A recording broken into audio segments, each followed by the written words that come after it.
Hey, it's Allie. Just over 2 years ago, a food scare pushed me to try the carnivore diet. It changed my life. But if I had to do it again, this is what I'd do. I'd tweak it. So after a really scary reaction to food, I went all in. I did the lion diet for 2 weeks and then quickly shifted into the carnivore diet. But what I learned was that anyone can start a carnivore diet with small, easy changes. So stick around to find out how you can do it too. In 2023, the beginning of the year, I had a food reaction. It was a big wake-up call for me. I ate something that caused this reaction and my inflammation in my eye started to flare up.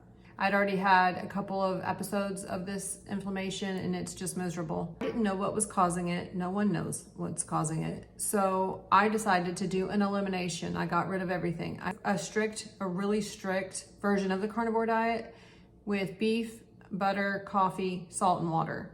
I did that for 2 weeks because that's really strict. And I was coming from eating, a little bit healthy foods, salads, trying to eat the rainbow, eating a number of ingredients, lots of ingredients in these meals. Now I was also eating, fast food and junk food and high carbs and low protein. A strict version of carnivore made sense for me. It was just meat, eggs, meat and animal products. I really wasn't trying to lose weight at that time. I was in a health crisis, a health scare. So I was just trying to eliminate inflammation as quickly as possible. And much to my shock, it worked. Just wanted to feel better. Within days, my inflammation had lowered. And shockingly, within 4 days, the urge to drink wine just totally vanished. And it's never come back. It's been 2.5 years. That in itself is incredible to me. Because I jumped in, that did have some issues. Nothing insurmountable. Obviously, it's over 2.5 years later. I'm still eating this way, but I would do things a lot differently. And I wanted other people to know that this is open to anyone can do this at any stage of their life. Just slowly incorporating small, easy changes can really change your health and just do a complete overhaul or a reset. That's what I want to share with you today. Some of the things that I would do differently if, I don't want anyone to think I was going from eating, the standard American diet straight into eating, tomahawk steaks or, the fattiest cuts of ribeye, because I certainly wasn't. I didn't even like meat. I really had not ever eaten much red meat. If I did, it was lean meat like chicken breasts, that kind of thing, tuna, maybe occasionally. I ate very little protein. I just never focused on it. I wasn't taught to do that. In fact, people are really kind of scared off of eating red meat and eggs and butter and all the things that I now enjoy on the carnivore diet. How would I start carnivore now if I was doing it today? At first, I'd start with prepping my mind and my body, ditching like processed food and added sugar. Well, I did not go through my pantry and start throwing everything out because I had no idea what I was getting myself into. I just was thinking, I'm just gonna do this as long as possible. And I did set challenges for myself. So I wrote down in a journal, just a notebook that, in 12 days, this is where I'll be, or in 14 days, it'll be, January 31st. And in 30 days after that, it will be this. And 30 days after that, it'll be this. After 90 days after doing the carnivore diet, I reintroduced pork, started eating bacon because I was so reactive because of my autoimmune history and my inflammation. So I would just try to focus on thinking and doing a little pre-planning. Okay, tomorrow I can have bacon and eggs in the morning. I would start with cheap food. I would not invest a lot of money into really high quality food, to be honest. You can get great results by eating the cheapest meat that you like. I cannot stress that enough. I'm such an extreme person that I did buy some like really high quality grass-fed, grass-finished lamb. I've never eaten lamb, and it turns out I don't like lamb. So that was just stupid, So, but I didn't know, and I learned from it. I didn't buy it again. Well, I would just buy some burger patties, hot dogs, bacon, eggs. Think about, what are some of the things that I like that are animal-based food? And the other thing is, you don't have to go full bore. Just start thinking about it and planning. If you struggle with the idea of eliminating all vegetables, don't do that. Vegetables are a whole food.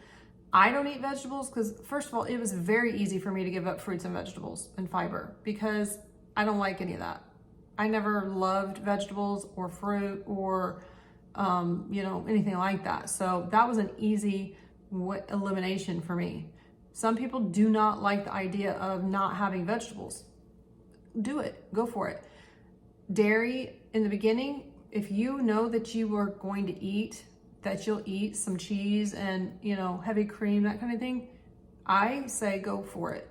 If you ease into just building better habits, that's going to go a long way for sustainability and shifting, if you're doing this because you want to lose weight, shifting from the idea of a diet into a lifestyle. I don't know very many people, I don't know anybody in my life that would be like, yeah, I'm never going to eat any of these things again, and I'm going to do that for the rest of my life. That would make it almost unsustainable. I think that would be too hard.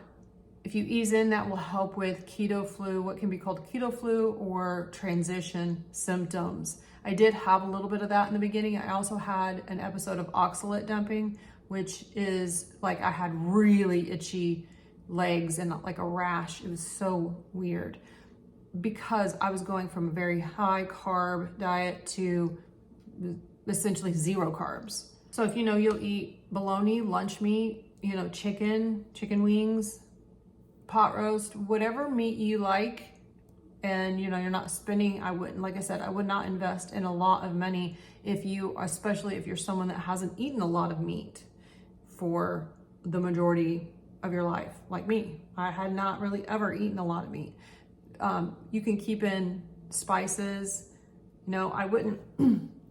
That's another thing that people think, oh, there's not very much variety. There is not like tons and tons of ingredients, but there can be a lot of variety. I don't like to cook, so that was easy for me too.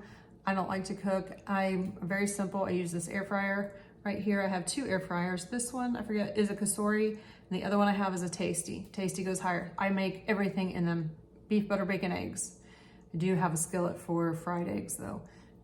I'll give you some more air fryer hacks in a video coming up. Summer is a great time to start something like this. It's very cookout friendly, hamburgers and hot dogs, grilling out, those types of things. Dale does all the grilling at my house. There's just so many ways to do this. And also I think that in the summer, people eat less and, you eat lighter food, that kind of thing. So if you prefer a lot of variety or you're innovative with your food, I have two recommendations. Courtney Luna, she has a cookbook called Carnivore in the Kitchen. It's great. I have it. You can get it. Oh, and she's active on social media. The other is a channel, Chris Cooking Nashville. He has got a great channel if you're really into cooking or, trying to carnivore, make comfort food carnivore. So I just don't like to cook at all. So you don't have to. I want the simplest, easiest, fewest, quickest, all of those things. And I don't need a lot of variety. Our diet did for me, the health improvements that started happening all together at once. Inflammation lowered. I lost weight. My hormones were regulated. I was 47 when I started, so there's that. My metabolic health got better. My energy got better. I was sleeping better. My anxiety got better. My intense anxiety improved. At 2 months is when I noticed it. My brain fog, my mental clarity. A lot of these things we are now learning are attributed to perimenopause. And like 1 billion people in the world, I don't know how many people there are in the world, but there's a vast number of women going through these hormonal changes and shifts as we speak. So we've got the elder millennials and the Gen X women, which is me. And we're all shifting into this. And this is a great way to help stabilize your hormone imbalances. The other thing I want you to know is that carnivore is just on the stricter spectrum of a whole foods diet, animal-based diet, keto. Keto is a stricter version of the keto diet, a ketogenic diet. Let me know what what side of the spectrum do you like to be on? Are you animal-based? Are you keto? Are you just low carb? Are you carnivore? Or even stricter lion diet? I don't know very many people that do lion diet for years. I mean, there are a few. I know three. I know of three. So let me know in the comments where you are on the spectrum. Drop a comment with your first carnivore habit and subscribe for more tips. Thanks for watching.